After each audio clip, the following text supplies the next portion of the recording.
रचित सर, सबसे पहला नाम जुबिलेंट फूड। आज नंबर्स आए, नंबर्स के बाद शेयर थोड़ा नीचे आ गया। नंबर तो ठीक थे, लेकिन वो कुछ बातचीत है कि शायद इनका कामकाज टर्की साइड पर भी है, तो वो डिसरप्शंस के बीच में शायद बंद हो सकता है, इम्पैक्ट कर सकता है। और अदरवाइज आपकी डिमांड कम रही क्या इस बार क्वार्टर में?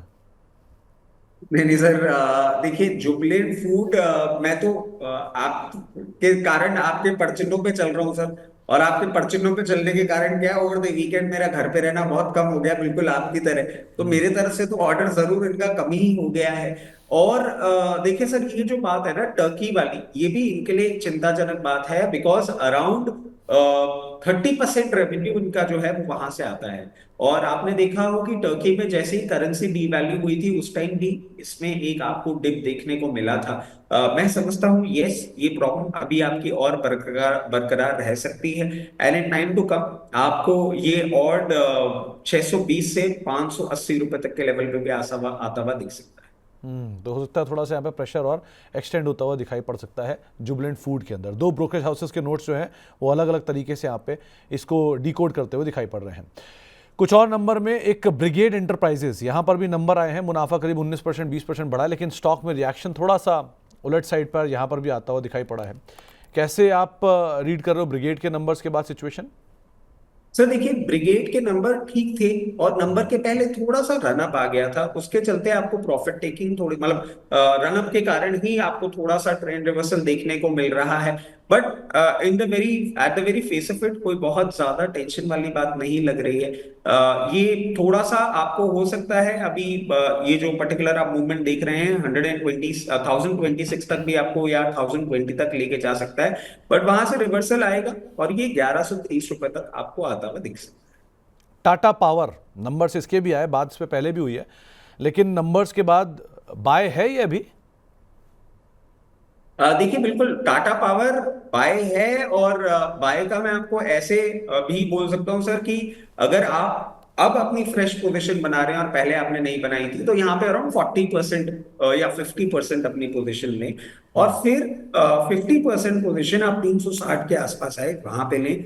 अब ये एक अच्छा कैंडिडेट बनता हुआ दिख रहा है, और in the very near future आपको 450 से 460 का लेवल दिखा सकता है।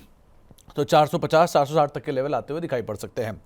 हिताची एनर्जी, यहाँ पर भी नंबर्स आए, और नंबर्स के बाद स्टॉक, अगर नंबर्स पे आप नजर डालें तो आप स्क्रीन पर देख पा रहे हैं मुनाफा करीब करीब 61% बढ़ता हुआ दिखाई पड़ा हिताची का।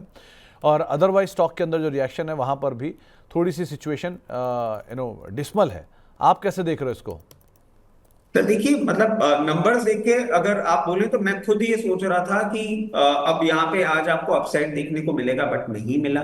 और उसके पीछे का कारण अगेन, आप देखिए जो हमने ब्रिगेड में भी बोला था कि नंबर के पहले एक रनअप था और कहीं ना कहीं प्रॉफिट टेकिंग आ रही है।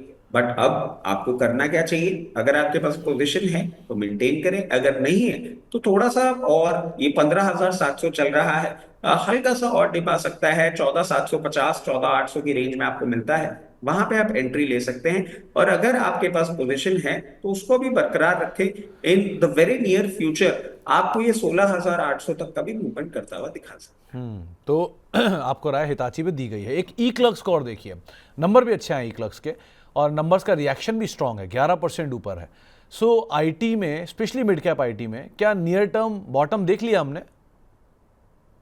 सर देखिए, मतलब बॉटम के बाद हमने एक रिवर्सल भी देख लिया है। और मैं समझता हूँ अब we are somewhere in the middle of the reversal. मतलब अगर हम ई क्लर्क्स की आप बात करें सर, तो आप ये देखिएगा 2400 से और 2450 से ये चलना चालू हुआ है। और ये जो पर्टिकुलर आप मोमेंटम देख रहे हैं, ये बहुत कंफर्टेबली आपको अभी 3300 तक लेके जा सकता है। So we are somewhere in middle, मतलब हम ये नहीं बोलेंगे मिडिल भी क्या, we have done around 40% of the rally, 60% अभी आपकी और बाकी है। अभी ई क्लर्क्स को अगर आप देखेंगे तो आपको अराउंड 3260 से 3400 तक की रेंज पे आता हुआ दिख सकता है।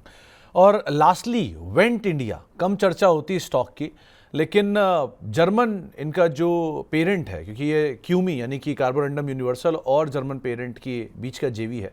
सो क्यूमी तो है, लेकिन जर्मन पेरेंट हिस्सा बेच रहे हैं स्टॉक में, और ओएफएस भी यूज़ कर रहे हैं, ग्रीन शू भी कर रहे हैं। इसे आप कैसे देख रहे हो? Sir I am so sorry, I will actually not be the right man to comment. मैंने इस स्टॉक को बिल्कुल ट्रैक नहीं किया है और इसके प्रोडक्ट लाइनअप का भी मुझे आइडिया नहीं है, तो I would refrain my self.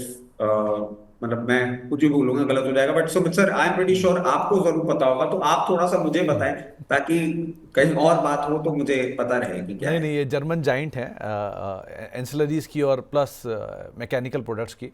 लेकिन इन्होंने ग्रीन शू ऑप्शन एग्जीक्यूट किया है। इंटरेस्टिंग बात यह है कि ग्रीन शू में सामने कार्बोरंडम यूनिवर्सल है जो कि मुरगप्पा ग्रुप है, वो अगर लेना चाहते तो स्टेक लेते, लेकिन उन्होंने भी अभी तक नहीं लिया है। और प्लस फंड्स भी हैं, लेकिन फंड्स और मुरगप्पा ग्रुप दोनों ना होने के बावजूद ओपन मार्केट में बिक रहा स्टेक, और उसमें 7% का ग्रीन शू भी है। तो ये बाजार ने डिस्काउंट प्राइस भी देख लिया और प्लस इतनी बड़ी क्वांटिटी भी आ रही है जिसकी वजह से शेयर इतनी बुरी तरह से सीवियरली डैमेज है। लेकिन let's see by day and कौन आता है कौन नहीं आता है। सो ये सब वो बजिंग स्टॉक थे जिनके ऊपर बातचीत करना जरूरी था। बजिंग स्टॉक को फिलहाल यहीं समेटते हैं।